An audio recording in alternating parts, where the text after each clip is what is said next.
everybody, and welcome along to America's home for racing. It could be nowhere else than Charlotte Motor Speedway, and this weekend we have the final two events of the Ford Racing Mustang Challenge. One today, early this morning, well, just after 10 o'clock actually, sun already up, and it's a big day for the Xfinity racers here in the Ford Racing Global Broadcast Centre. I'm John Hindhaugh. Just to my right is Arjuna Kankapati. So one race now and one race tonight. Under the lights, it will be dark as well. Ford Mustang Challenge Racing brought to you by Ford. Ready, set, Ford. And what a year we have had. Robert Noecker has made this season his own and already mathematically wrapped up the title as we come to this circuit for the first time, the Charlotte Roval. So we used quite a lot, almost all of the 1.5 mile oval, in fact, but on the infield, 17 corners.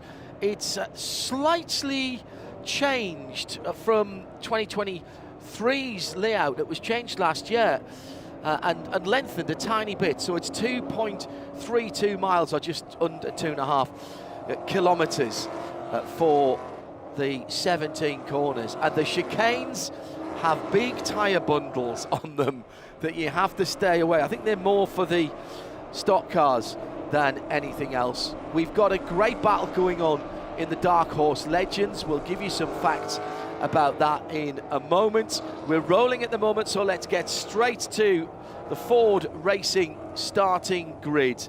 20 cars, of which effectively it's 10 and 10 for DHL, Dark Horse Legends and Dark Horse.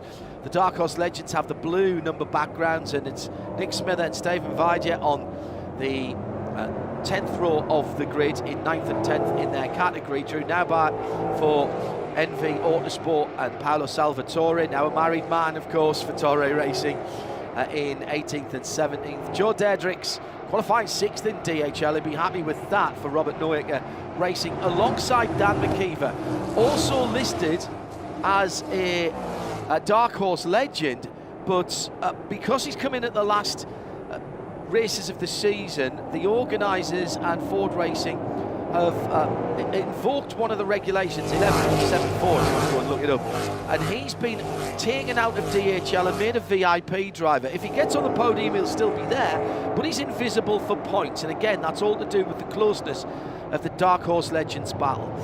Then in 14th position, it's Tom Tate, who's got Colin Harrison, one of the Dark Horse runners alongside. That's Competition Motors and Tech Sport. And then we are heading through into the top 10. And we've already gone green. In fact, they were very much quicker than I thought round the lap. It was Robert Noecker and Will Lucas and Sandy Satulo who locked out the top 3 positions. This is turn 7. And this is where we expect to see some of the battles. Arjuna at the front of the field. It's been Robert Noecker's season, and so far it's been Robert Noecker's weekend as well.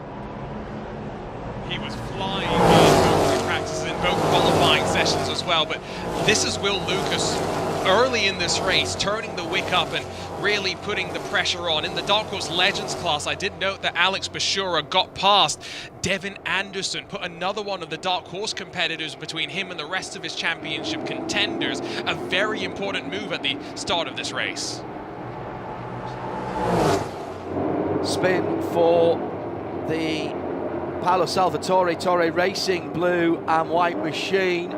That's down on one of the chicanes, far side of the circuit. He's going to get that back pointing in the right direction fairly quickly. We start with 45 minutes on the clock. The infield has quite a lot of elevation change, and there's some tricky cambers as well, described to us by a number of the drivers. Sam Paley took some time out to speak to us yesterday, as did Alex Bashura, Alfonso Diaz, and many others actually. It's a really friendly product. Let's find out what happened to Paolo. Did he jump or was he pushed? No, he's on the back straight chicane there and just got on the power. And that V8, as well as being very powerful, has a lot of torque and the traction control is all down to your backside and your right foot. No intervention from electronics here.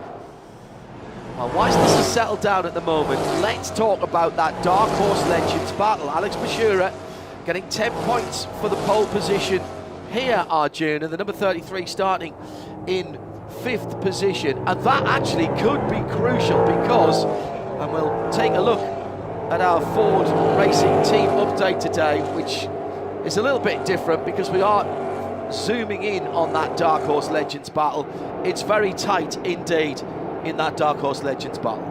Alex Bashura and Zachary Lee entered the weekend tied on points with a further 70 points back to Alfonso Diaz. Very realistically, it was winner takes all across these two races, and Bashura grabbing 10 points for qualifying on class pole position in this race has given himself the advantage, and he has looked almost cut above the rest of his competitors in this particular event so far. Across the whole of the season, he has been out there and fighting with some of the Dark Horse drivers, but in the Dark Horse Legends, he won 5 in a row to open up the season. Came unstuck in the second race at Road America and took a while to re-find his footing, to find that momentum again. But look at him here on the back of Sandy Sotelo. As Will Lucas has lost some ground, it's Marcus Vento that's now in second spot. We'll keep an eye on our Ford Racing team update throughout this race and update you on how that battle. The numbers to watch for, if you're following along on the timing, are the number 33, Alex Bashura, number 48, Zach Lee from McAleer Racing, and Alfonso Diaz in the number 15 Tech Sport car. Those are the cars with the blue numbers that you can see on the last time. And as it stands, stands coming into the race, that's no points for this race, that's how they came in to this race, with just a 10-point difference, and the 10-point difference for Bashura was on him winning the pole position. Now, who was that going wide? Was that Paolo Salvatore there? No. Sotolo's got a problem. He pulled right out of the way of everybody else. So one thing, John, that we did hear from some of the drivers was that the transition off the banking, especially in that final braking zone, was causing some issues. They were actually getting, even with the ABS on these cars, the surface was so rough, the transition was so bumpy, they were still locking up the tires. And I wonder if that's what happened to Sotelo for a moment, and he just got out of the way, avoided running into the back of Will Lucas in front of him. And now, as a result of that, Alex Bashura, 4th overall, and again, just showcasing the speed that we've seen from him. And for those wondering what Dark Horse Legends is, it's an optional classification, so the driver opts into competing in Dark Horse Legends if A, they are 45 years and older, and B, they are a bronze rated driver and no higher. You can't go the other way. You could fulfill those criteria. That certainly would be me, and I could say, well, I'm feeling confident I'm going to run with the big dogs up front in Dark Horse. That's okay. As Arjuna says, it is optional. You can't go back from Dark Horse to Dark Horse Legend. If you are an obvious Dark Horse candidate and don't fulfill the criteria that Arjuna was just mentioning, now you have to run with the red plates. Big slide by Alex Bashura coming through one of the tricky chicanes here, and it really is heavy braking here. The guys fine-tuning their racing ABS systems. Bashura. Now, Bashura has Sam Paley right up his tailpipe. Sam getting the grips literally as well as metaphorically with this circuit. Didn't test here and has been out of the championship for a little while. He's getting used to the new tyres that we have, particularly new front tyres that we have for this season. There's a conundrum here, isn't there, for Alex Bashura in that dark olive green car with the orange stripes, because he could let Sam go there. It would not affect his points total and his points haul for the class in which he competes. Yeah, he won't lose points to Zachary Lee until Zachary Lee catches up to the back of Alex Bashura and makes a pass. And so this is where you get caught in two minds sometimes, because I think Bashura would and most racing drivers would quite like having the buffer, but if you start making a few too many mistakes, sometimes it can be better to let that faster car go through. And, you know, for Sam Paley, he had the huge accident at Road America, and full credit to Robert Noacre Racing for lending him their spare car so he could get back out there and kind of end the weekend with some momentum. But he's a very talented young driver, and I think, you know, running this Paley Motorsports team as well, much like with Robert Noacre, we're seeing a couple of drivers in this championship not just fast behind the wheel, but developing skill sets off the track as well. Yeah, 6 cars between Bashura and Zachary Lee. That again does not affect the points total between them. It is purely on class positions. So if you are watching the timing and scoring online from Al Kamel and IMSA, or you look at the timing tower on the left-hand side of your screen, the red number boards are the Dark Horse cars, the blue, and Bashura stands out there as a single blue in a sea of a top 10 that is otherwise red. That's your Dark Horse Legends, and that is what we're looking at here. A reminder that Dan McKeever, who shows up as a blue, is a special blue. He's a VIP blue, invisible for blue points, if you will, so that he can't influence that championship battle in the last racing weekend of the year. Into the chicane, and a battle for second position. Marcus Vento in the blue and white car, more blue and white with red and black. Behind him is Will Lucas.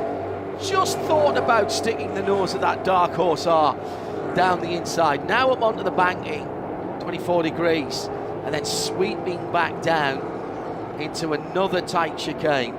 And this is as tight as it's been. It's a tiny change from back in 2023. It was 2.28 miles around, and now it's 2.3 miles, or 3.7 kilometres. 7.3 kilometres, so a tiny change to various parts of the circuit, tightening some places up, opening some places out, and certainly the run down into the hairpin at turn 7, that has changed Arjuna. And I think that's where we're seeing the passing opportunities, wherever they place the heavy braking zone. So that change at turn 7, obviously the back straightaway, the run to turn 10, and I think turn 16, that last chicane has been the site of many a famous pass in the NASCAR races they've had here. Likely to see something similar potentially if we continue this close quarters racing. And Marcus Vento right now, he's 7.3 seconds behind Robert Noacre, but that's not to say that Marcus Vento is slow, because if he was slow, Will Lucas would be driving past him right now. It's just another testament to Robert Noacre, who is on course right now for a perfect season, sweeping not just all the race wins if he can win both races this weekend, but grabbing as many bonus points as possible as well. He has just been the man to beat all year long. Now, we were talking yesterday about how unusual that is in a single manufacturer championship. Everybody with the same equipment this second year, everybody finding their feet last year, beginning now to make more changes to the cars, such as you can. There's not that much you can do with these cars. Very closely related to the Dark Horse street car that you could go to your Ford dealer and put your deposit down on. And by the way, for those of you outside the US, in the UK, yes, they are available in right-hand drive. Have a look on your favourite car finding site, and for the amount of horsepower and the noise that they make, and just the smiles per mile, they are a performance bargain. Change of position there, sliding down the inside. Devin Anderson slipping through there? No, I think that was Sam Paley. Sam Paley in the white car, indeed it was, yeah. Making his move on Alex Bashura, and again, that's not for points, that's just for track position inside of the Dark Horse versus Dark Horse Legends championship fight. Here comes a look to the inside from Will Lucas. And it ends in contact, Arjuna. There was a certain inevitability about that. I could hear it in your voice as you were winding up to that. And Marcus Vento ends up facing the wrong direction. Race control will be looking at that. We'll set a lap record here, 128.6 for Dark Horse, 129.9 for Legends. Robert Neuecker and Alex Bashura at the moment, we don't have a lap record on this configuration, because even the last time that IMSA raced here back in 2020 in that very wet night race with the GT cars, it was the slightly different configuration. But put it this way, the truck lap record, which was set yesterday by Brent Cruz, was 1:26.666. So we're not a million miles away from that in what is essentially a road-going car with some FIA safety additions to it and a few performance parts. The idea is that this is an accessible way of going motor racing. There's a huge owner's manual that comes with each of the Dark Horse R racing cars that gives you all of the part numbers that are identical to the road cars, and whether that's mechanical parts or front fenders, wings, bonnets, etc., etc. And indeed, Ford Racing say, look, we don't have to get involved. If you can get your parts from your local Blue Oval dealer, please do. Build yourself a rapport and a relationship with your local Blue Oval dealer. And let's be honest, if you're a local Ford dealer somewhere in the US, you'd want to have one of these sitting in your showroom, wouldn't you, with your logo on it somewhere? It gets the customers in. And you can turn around and say, and you can have one in a variety of nice metallic colours, including that lovely Ford Racing blue. It's an incredible initiative from Ford. Second season, as I mentioned, we had 40 cars at Le Mans for the Invitational. There's a Cup Series as well, which is even making it more affordable, where two drivers can share the weekend. One driver does the first day of racing, the second driver does the second day of racing, and then that's coming to Australia as well in 2026. First tranche of cars already en route down under, and there's a lot of excitement about that. The Aussies do love a nice V8, 6-speed manual gearbox, same as the road car, back axle, transmission, same as the road car. Nice baller titanium exhaust just to enhance that V8 growl, and of course the safety features for these racing cars. What a year we've had this year. And we wondered, didn't we, yesterday, Arjuna, how this particular circuit would race. It was very tight in terms of qualifying in the midfield, fractions of tenths of seconds, and so it is seeming now. Very difficult to pass here. Yeah, I'll go back to the two incidents that we've seen. First, Paolo Salvatore, he spun by himself, just taking too much of the sausage curbs. And why is that an interesting point? Well, when a lot of the teams came and tested here, they didn't have sausage curbs. And so some drivers did tell us that they drove as though the sausage curbs were going to be there, and others clearly maybe did not, and so having to adapt to that. For the Marcus Vento, Will Lucas incident, we didn't really get a great look at that replay, but my initial instinct was that I think Marcus tried to reactively block Will Lucas. You know, we always say that if you're going to block, you need to do it proactively, not in response to the move. And I just wonder if that's one thing race control will be taking a look at. Obviously, much of the talk in the IMSA paddock in the last couple of weeks and race events has been a firmer stance from race control and contact. And we've even seen a handful of very talented drivers. I'm thinking of Dan Arrow in the most recent Michelin Pilot Challenge race that we had at Indy. Multiple penalties for blocking cars trying to make their moves. And so just on my first gut feel, I feel like Will Lucas tried to make the move that he had done a lap or so before, this time just with a little bit more stern defense, and Vento paying the price.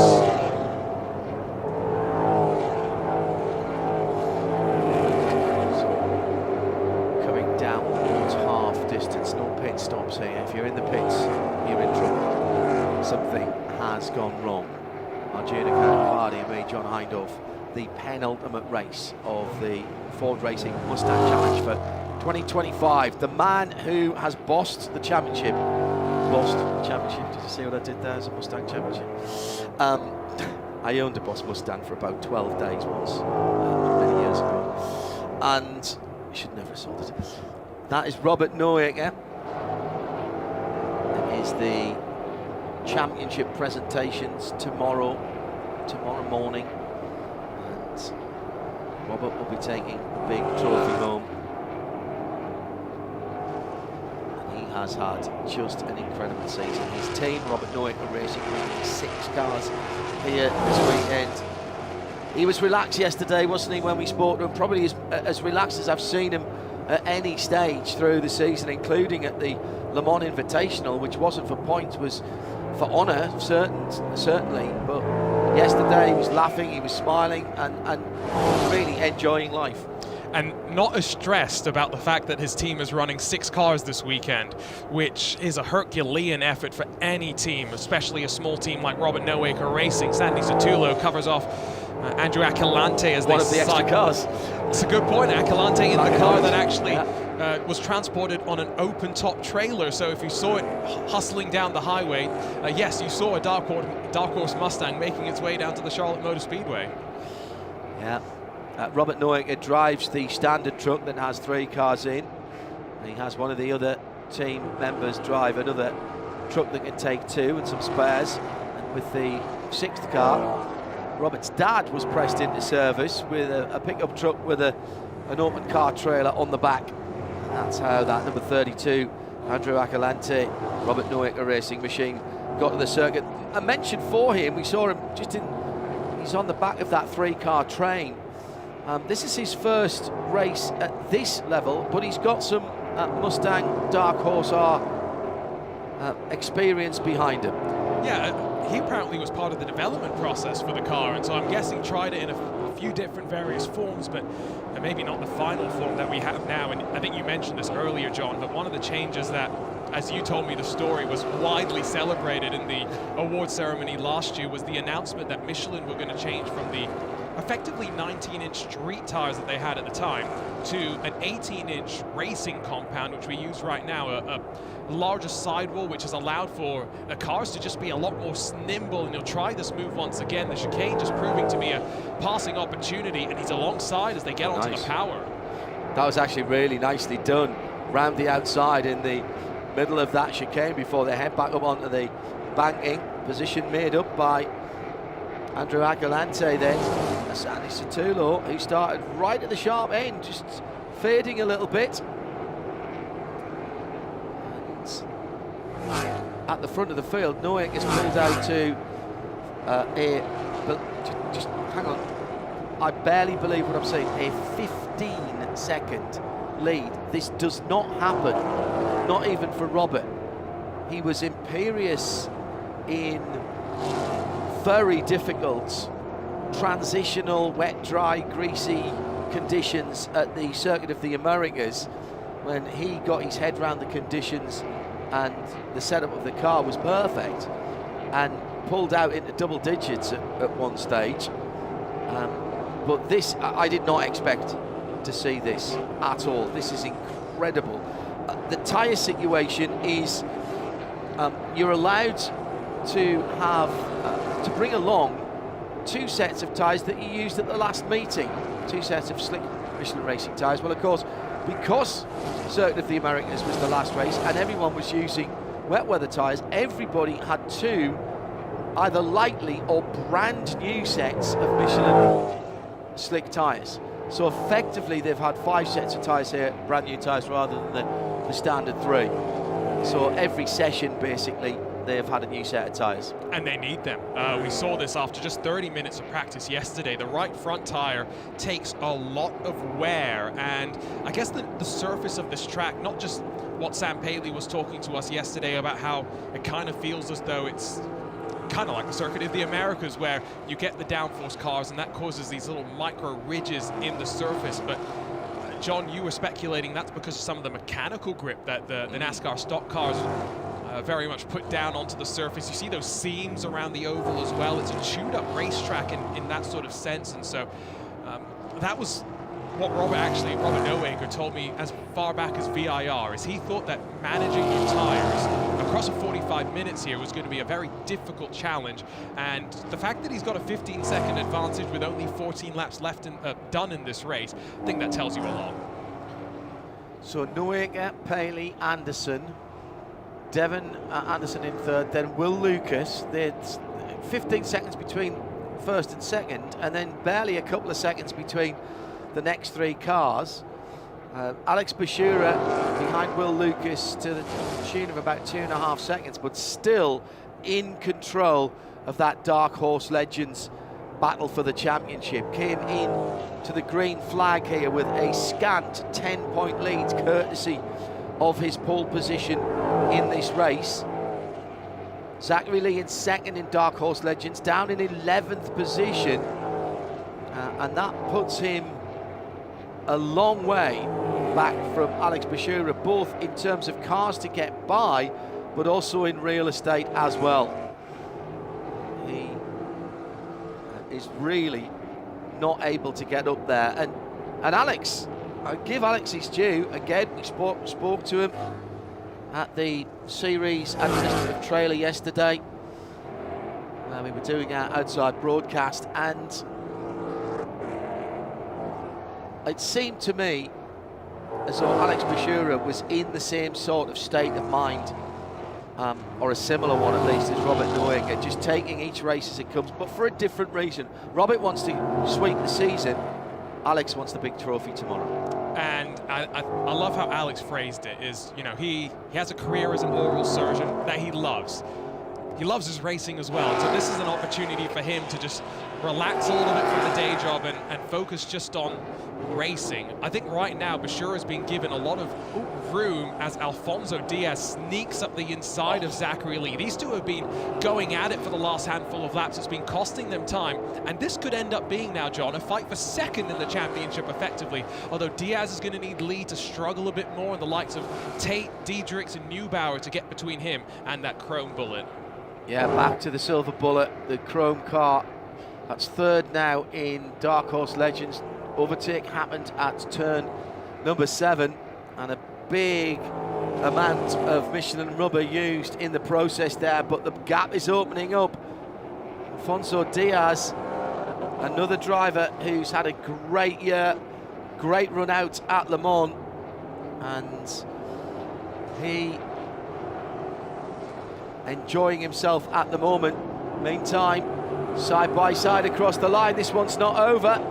Down at the first corner, Zachary Lee goes back into that second spot in the Dark Horse Legends.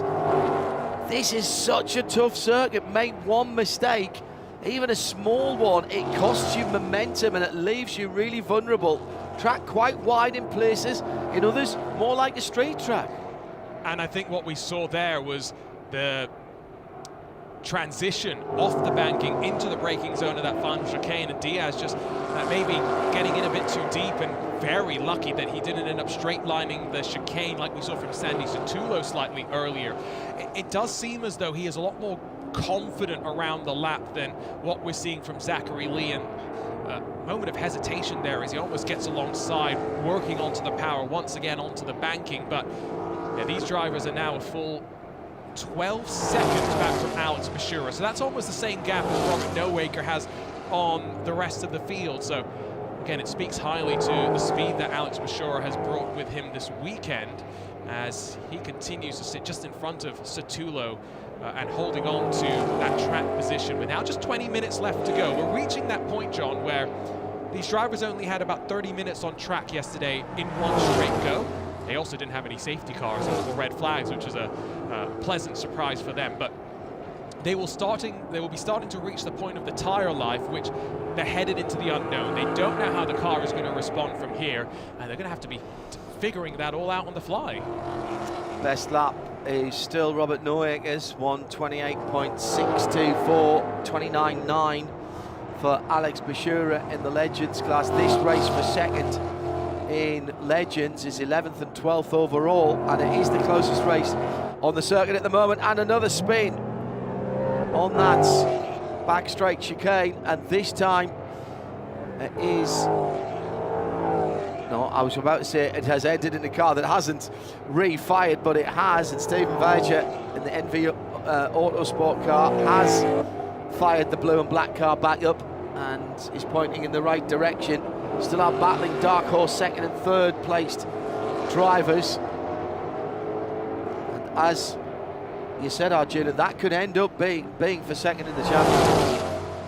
I think right now Alfonso Diaz is probably brewing a couple of the incidents he's had in the last couple of races, because he was in front of Zachary Lee, go back to VIR. So I think it's going to be very interesting, especially once we get the starting grid for the second race, which was set by the second fastest lap time in qualifying, how that will fare out. We're watching as towards the line, it looks like Marcos Vento has just got in front of Rafa Matos, and they've got Tate Britt not far behind them as well. So this is towards the tail end of the Dark Horse field as they fight just inside the top 10. Arjuna Kankapati and me, John Hindhaugh from the Ford Racing Global Broadcast Centre. Tonight we race for the final time. I suspect that we will still be unable to tell you who our Dark Horse Legends champion is until the end of that race. Mistake from Marcos Vento there as he tried to tip the car into turn 5. He got a whole heap of opposite lock dialed into the car, just about held on to it, but Matos slips back in front. I said yesterday to Alfonso Diaz, what I like about this is, all right, if you take Robert Doyle out of play here, because he has been otherworldly this season, there's always a battle somewhere to watch, Arjuna. It's really interesting, given that these cars are so driver dependent. There's really not too much you're doing setup wise. There's small adjustments that, you know, the Robert Nowakers have dialed into their own comfort level more than speed. But yeah, it's so fascinating seeing how things are played out. I mean, Sam Paley, he's another Ford Performance Junior driver, or rather Ford Racing Junior driver, 10 pounds in the jar there. But look at the gap between him and Robert Nowaker. It just shows that understanding the car and being able to get the most out of it really does mean a lot. And you had mentioned this earlier, Sam Paley hasn't been in a position to test much this year, and in fact he only got to do his first test on this Michelin compound of tire earlier this week. So there's still a lot that he's, I think, discovering about the car, how he maybe wants to use these Michelin tires underneath him. And if we do see Sam back for next season, and maybe Robert's back as well, hopefully the two of them that slight bit closer, that could be a tussle at the top between two Ford Junior drivers. Yeah, that's been a very successful program, hasn't it, this year, that Ford Racing Junior program, with drivers in this championship and going into other championships as well. We saw Robert Nowick and Cameron McLeod, who had that great battle in the Invitational second race at Le Mans. And by the way, if you want to go and see any of the races this year, go on to Ford Performance, Ford Racing, excuse me, got me on it now, Ford Racing YouTube, or onto the website there. All of the archive for this year's championship is there. And a cracking second race at Le Mans. And those two paired up last time out in Indianapolis for the Michelin Pilot Challenge, and were 2.5 miles short of a win, an outstanding win, as they were making their series debut together in a GT4 version of the Ford Mustang, literally led across with the white flag to go. But Robert had nothing left to give, and ultimately Robert and Cam finished in third position. But what a result that was. We've seen Jensen Altman go to drive a GT4 down at the Tailem Bend in Australia. Didn't have the race he wanted, but qualified well up. And I suspect we'll see more of that next year. This fascinating battling, the Dark Horse Legends for second place, still rages on. It's quite remarkable how Zachary Lee is just placing the car exactly where Alfonso Diaz wants to try and make his moves. Turn 7 seems to be the place where Diaz is most comfortable in trying to roll the speed through, get back onto the power. But if Zachary Lee doesn't go too far out wide, the opportunity doesn't get presented to Diaz to really make his move. And all of this, they're about a second a lap slower than Alex Bashura with this fighting, and it's bringing in McKeever slightly further behind. But I think one thing that is key, John, you mentioned it right at the start, McKeever joining us late in the season, per the series regulations, has been classified as a VIP entry, which means that he may stand on the podium if he gets out in front of Zachary Lee and Alfonso Diaz, but he won't take points away from them in the championship fight, which could be important if for any reason, and I'm not going to knock on wood as I say this, so there's no curse of the commentator, if Alex Bashura has issues in the second race, he would still be in a position to try and gain some points and hold on to the championship win. So we tick down with 12.5 minutes to go in this first of 2 races today. Speed Saturday for the ponies, the Mustangs at a gallop, and Dark Horse Legends positions still up for grabs. With Dan McKeever coming onto the back of that battle for second and third. Really important to remember what Arjuna's just said. Sporting regulation 11.7.4 means Dan will not score points. This is how they came in on our Ford Racing team update. It's actually a championship update for Dark Horse Legends. Bashura for Spark Performance 31.10. The 48, the silver car, on 31 even. And on 30.30, another 70 points back of the 15 car of Alfonso Diaz. That's how they came into this race. And we'll do the math after the race to present the championship situations, but as it stands right now, it would be a 40-point advantage for Alex Bashura headed out of this race, and that's a slender advantage. That's the difference between second and fourth position as Zachary Lee straight lines the chicane. Did a really good job to avoid those tyre bundles because they are significant and heavy, and there is Zachary Lee dropping from second to fourth, and the championship points will plummet from that. He missed his braking point on that downhill braking area that is a little bit bumpy, and I think actually, you know what? That's going to be frustrating, but that's a great piece of driving. He has an undamaged car, and he's got 10 minutes to get back to that battle. I think it really also shows how impressive it was from Diaz a couple of laps ago to not make that same mistake and go straight, and avoided losing even more time. It's such an easy mistake to make, the speeds that you exit off the banking. You know, you're always tempted to send it in there a little bit harder and deeper every lap that you go, but you are right, there's 10 minutes left on the clock, and all that Zachary Lee can do now is try and close back up to Diaz with the seconds ticking away. So that, of course, despite the fact that McKeever's gone through, that with that rule invoked, that means he's only actually lost 1 place in terms of points. Which actually, he's not going to stand on the podium, but he would still get third place points. And actually only means that he loses 20 more points to Bashura, so it's not as bad as it sounds. Yes, the gap is now going to be 60 points if they finish as they are, but these are small gaps in the IMSA WeatherTech and all the IMSA Championship. The way the points format works is unless you have a very bad day, you aren't going to be too far off the fight. Yeah, but particularly on this circuit, and particularly down towards the first corner, and we saw it in the Craftsman truck race yesterday with a driver who had been bossing the championship all year and basically got punted into the wall in 1 and 2, and I think didn't complete the second lap, and absolutely grenading his playoff chances. This is the playoffs as far as the stock cars are concerned. All 3 disciplines of the National Series here. The Craftsman truck yesterday, today it's all about Xfinity, and tomorrow it will be the Cup cars on this circuit, the Roval.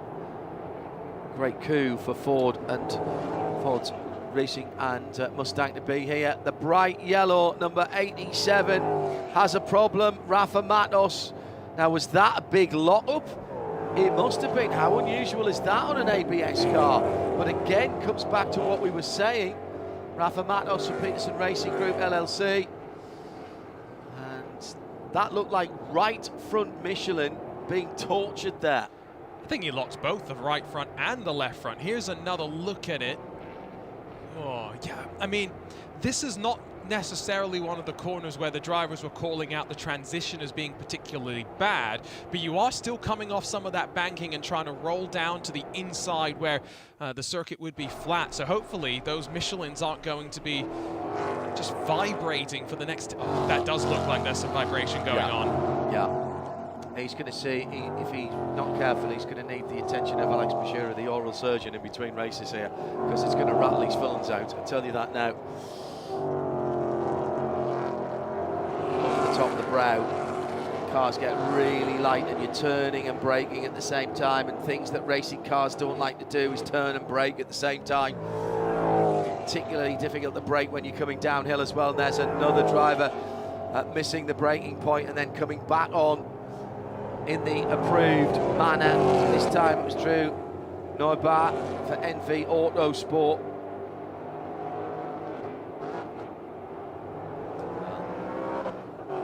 By the way, Robert Neuecker has stopped in the infield, got himself a Bojangles and a cup of coffee, and has continued and is still leading. It's not quite that bad, but he is absolutely doing his job here. He is one race away from sweeping the season here. 20 seconds, the gap between him and Sam Paley, who's got a little bit of a lonely race now, as Devin Anderson for Tech Sport will be in third position. He's 4 seconds further back. Then Will Lucas, 5.3. What about Andrew Aquilante, though? Aquilante, a solid 5th position here in his first outing in this championship. A good benchmark in front of him in Will Lucas, who has been running in that Mustang Cup, the entry level into Ford Racing's ladder system to get you up into the Mustang GT4, maybe the Mustang GT3 down the line. And after, I think it was 7 wins in a handful of races in the Mustang Cup for Will Lucas, now stepping up into Mustang Challenge, maybe for a full season next year. I think that's a solid sign for Aquilante to show up, learn from the Robert Neuecker team, have such a good resource as Robert to pick the brain of, to look at the data from, and to get up to speed. And he's actually teammates with Will Lucas this weekend, who last was running for Paley Motorsports at the Circuit of the Americas. So the 6 cars that Robert Neuecker Racing have brought, well, inside of the top 6 right now, they've got 4 of them. So that's a pretty good day. Yeah. Well, and bear in mind, that's 4 Dark Horse cars. They've got Dan McKeever running 3rd in Legends at the moment, and Joe Deirdrick's running 6th in Legends. So in their respective classes, all of their 6 cars are in the top 6 in class. And I'll go back to the Ford Racing Junior program for just a second here, because I think, again, looking at this 20-second gap between Robert Neuecker and Sam Paley, a lot of people will say, oh, maybe it's not that competitive. But let's not forget, the car that Robert Neuecker finished on the podium with at the Indianapolis Motor Speedway in the Pilot Challenge race was the same car that Sam Paley, the previous time out, was paired with Nick Persing and got on the podium as well. The Ford Racing Junior program has got so many strong drivers, including Jensen Altzman, who we had the chance to catch up with yesterday. He's here spotting for a certain Zachary Lee. Yeah, up on the grandstand. Still 4.5 minutes to go. And Robert Neuecker has trimmed his pace back considerably. He'll be feeling the performance that is left in those Michelin tyres, particularly the right front. Marking up a little bit, but I think he's done the job he needs to. Just using a bit of grass there as he's on the infield section now. Should be 2 laps at the end of this one, I reckon, as he really just has bossed the race. Bashira's done what he needs to do as well. Alex Bashira with Marcus Vento right in his wheel tracks at the moment, but that's not a Dark Horse legend. He's been brilliant. Really close to the wall there on the infield, and that is small margins. If he just clipped the wall there, he could have punctured a tyre, knocked out the tracking on the car, or done some suspension damage.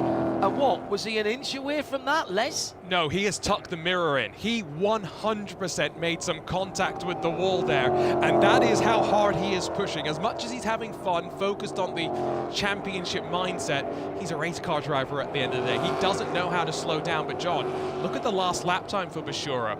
He did a 1:35.046. That's a full 5 seconds off of his fastest lap, and while we are seeing tire fall off, it's only around 2.2 seconds from Robert Noaker right now. So I wonder if Bashura has pushed too hard, and he's very fortunate that he's got this big gap back to the rest of his competitors right now. Noaker did a 31.5 last time. He's done a 30.8 this time.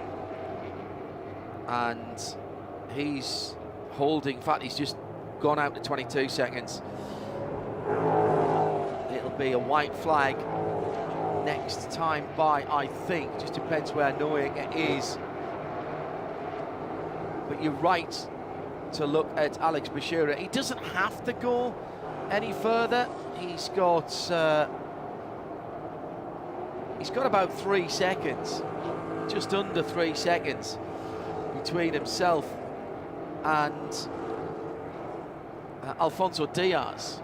He's just done another 1:35. I think he might, whether it's tires, whether it's something with the balance of the car, Bashura is falling off a cliff right now, and it's stacking up Vento, Prit, Matos. There's a set of cars in the mix here as well.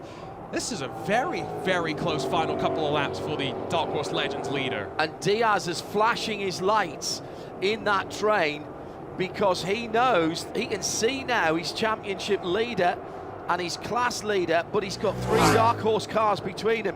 And that could be the saving grace for Bashura here. As the white flag flies, that means one more 2.3 miles or 3.73 kilometers around the circuit for the metallic blue and white number 13 of Robert Noaker Racing. This might be the longest 2.3 miles that Alex Bashura has ever driven, as he looks a little bit more confident heading into that back straight and chicane for the penultimate time. He's built his gap back up to Marcus Vento. Well, I think Marcus Vento has played a very honest game there. It's not his championship fight. I was wondering if there perhaps would be a little bit of frustration there, because that's not what Bashura would have needed. Somebody nerfing up the inside there to take an overall position and perhaps having him spin down the field. But Vento has been very respectful there to the championship leader in Dark Horse Legends. And I think that also speaks to the camaraderie within this paddock right there. It's a close group of drivers. They aren't going to be at each other's throats.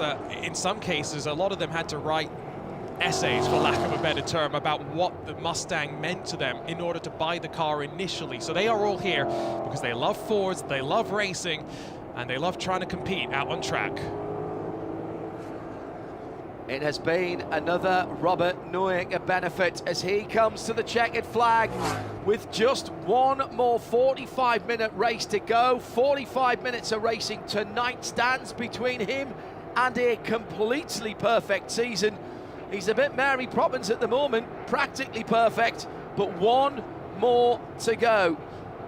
What a season, what a race for Noaker. 22 seconds is the final tally there. And in the Dark Horse Legends, are we seeing the pendulum moving a little bit towards Spark Performance? Nathan Spark himself a champion in One Meg Racing in IMSA down through the years. And now the Spark Performance name is on the edge of the Dark Horse Legends Championship for 2025. It's not over. They can't celebrate.